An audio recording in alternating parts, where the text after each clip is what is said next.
कांग्रेस से शरद पवार की ऐसी ठनी कि अब गठबंधन धर्म को भूलकर शरद पवार कांग्रेस में तोड़फोड़ मचाने लगे। कांग्रेस में ये तोड़फोड़ पवार कहीं और नहीं बल्कि उसी महाराष्ट्र में मचा रहे हैं जहां सरकार में एनसीपी और शिवसेना के साथ कांग्रेस भी शामिल है।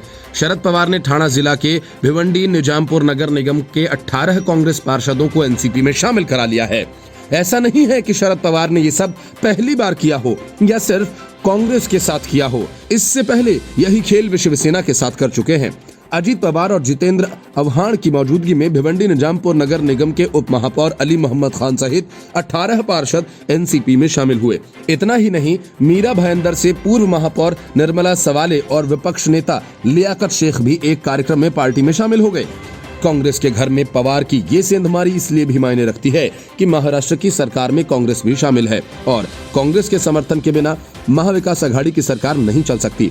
असल में जिस दिन से महाराष्ट्र में महाविकास आघाड़ी की सरकार बनी है, शरद पवार खुद को सुपर सरकार मानकर चल रहे हैं और सरकार के बहाने एनसीपी के विस्तार में लगे हुए हैं। कुछ ऐसा ही काम एनसीपी ने कुछ महीने पहले शिवसेना के साथ किया था।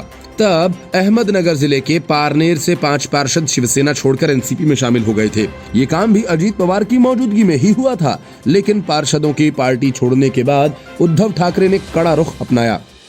आखिरकार शरद पवार को शिवसेना के 5 पार्षदों को एक सप्ताह के अंदर वापस करना पड़ा था।